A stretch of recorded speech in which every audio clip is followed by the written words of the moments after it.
welcome back to my channel, or welcome if you are new. For today's video, I am here in my budget planner. I have my November monthly overview page opened up here. You can find this printable in my Etsy shop, which I will have linked down below.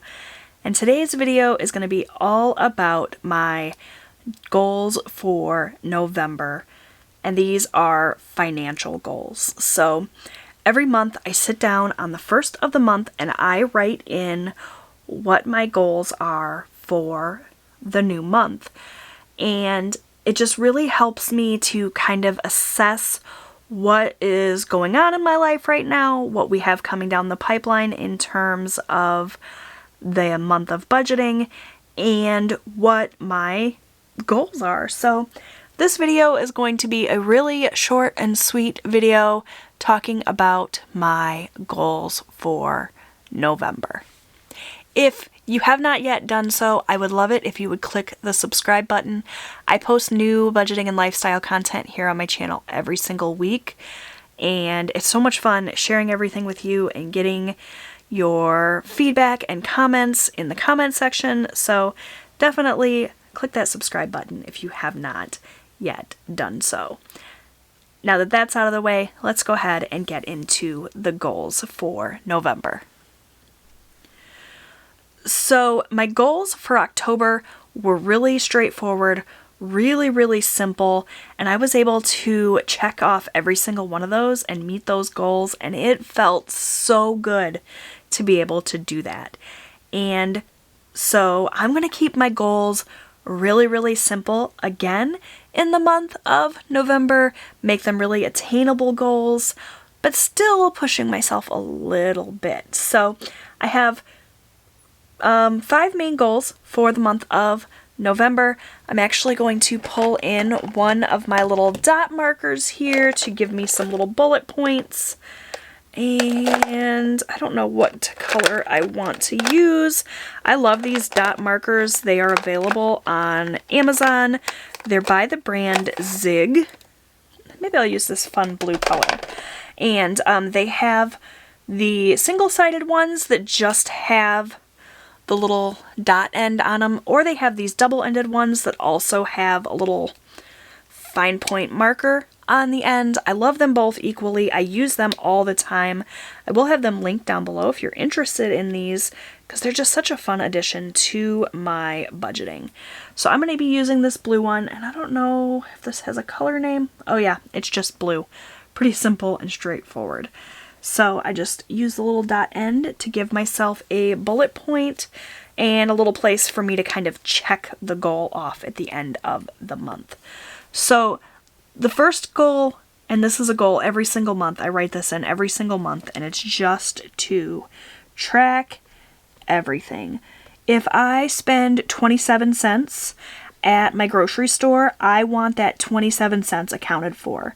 I have set myself up with a lot of really handy and helpful worksheets to help me keep track of everything in my budget, but none of that is worth anything if I don't sit down and put in the work.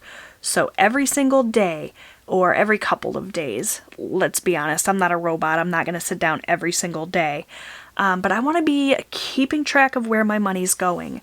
I want to be counting and making sure that the amount that I said I spent matches up with what I actually spent. And it's just really important that I do the work and I really get myself organized. I tend to maybe overcomplicate my budget a little bit, but it's what works for me. Writing everything down, using different highlighters and color coding things to help me keep track of everything. It's something I really love doing, and it's a goal of mine to make sure that I am consistently doing that throughout the month of November. So track everything. And of course, you guys will see videos throughout the month of me showing my various methods of tracking expenses and where did my money go and that sort of thing. So having my YouTube channel here really helps to keep me accountable and helps me keep on track, but also knowing that this is a goal and being able to kind of check it off at the end of the month really helps. I'm definitely one of these people that gets off on being able to check things off. So track everything is my number one goal for November and all year long. All right, next up, another little dot is going to be to spend $1,000 or less on food. We did really well in October. We only spent, I believe, just over $900 on food in October. And that probably seems like a lot to some of you, but keep in mind that, you know, depending on where you live, food prices are higher or lower. This is $1,000 for my family of 4. I have my husband. I have an adult son living here at home who's 18. I also have a 13-year-old son. And let me tell you, boys can eat a whole lot. Boys, men, males in general. And then we also have myself. This includes also pet food. We have 2 cats. And it also includes any sort of household items, so like laundry detergent, dish detergent, that sort of thing. Anything I kind of would pick up at Walmart while I was doing my grocery shopping, that's included in that $1,000 as well, and any eating out that we do. So a lot goes into this category, and in previous months I have gone off the rails and spent way more than this, so my goal for November is to keep it at $1,000 or less. I know that I can do it. I know it's possible because I did it in October.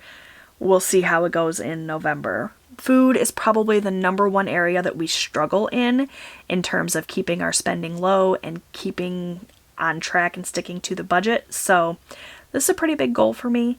I'll be really excited if I can check it off at the end of the month. All right, goal number 3. If you watched my debt update for October, you will know that I just was able to pay off my husband's cell phone in October, which was one of our big October goals, and that felt so good to be able to do that. And I talked in that video about how I have another credit card that I really would like to pay off before we kind of close out 2021, before the end of the year. And that is a $1,500 debt. And so I talked in that video about how it was a pretty lofty goal for us. We usually send about $500 a month-ish to extra debt payments, but you know, we're going to have to do significantly more than that if we're going to pay this debt off. And so somebody in that video commented and said, you know, you have 9 paychecks left in the year. If you break that $1,500 down, it's only whatever it was, like $168 or $169 a week, which makes it seem much more feasible. So I kind of sat down, did a little bit of calculating, and the goal that I set for myself for November, there are 5 pay weeks in November, is to put $850 towards debt.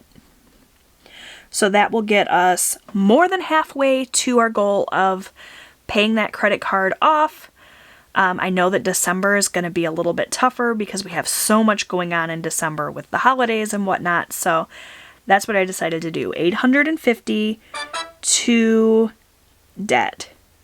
This month in November, that's going to go to my Chase card, which is the card I'm currently trying to pay off.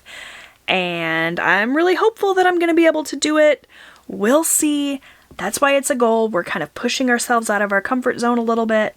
It's definitely more money than we've paid to debt in 1 month in a long time. So that really goes along with this $1,000 or less on food, because the less we spend on food, the more we have to spend on debt. So we'll see how it goes. It's going to be tough, but I think I can do it, provided that nothing like catastrophic happens in November. If it does, we'll shift, you know. I can go with the flow, but that is another main goal for November. Next up is to stay on track with my plan for sinking funds. How do I want to word that? I'm just going to write sinking funds, and I will know what that means.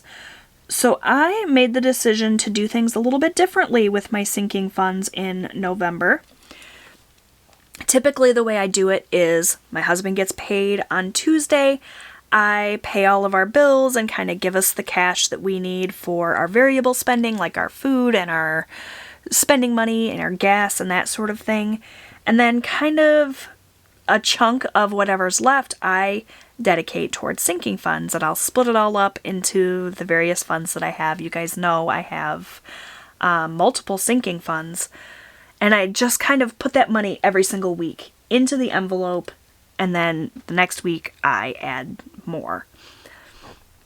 What I've found is that when I do it every single week, I am neglecting some funds because I only have, say, $200 this week to put into sinking funds, and I know that the most important sinking fund is this and this and this, so I'll split that $200 up between those more important funds, and then the less important funds get neglected, and I think to myself, oh, I'll take care of that next week.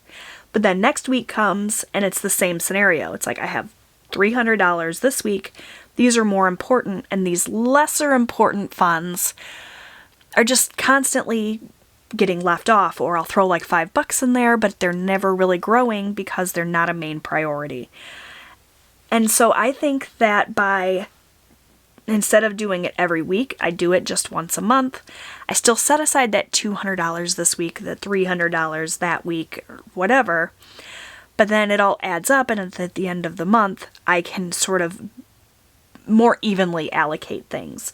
Obviously, these super important ones will still probably get more cash than these lesser important ones, but at least those lesser important funds won't get neglected completely. I don't know if that makes any sense, but I've just kind of been struggling to do it every single week and remain fair and kind of make sure that everything's allocated evenly. So I'm gonna try taking that money, saving it up towards the end of the month, and then just filling my sinking fund envelopes one time a month.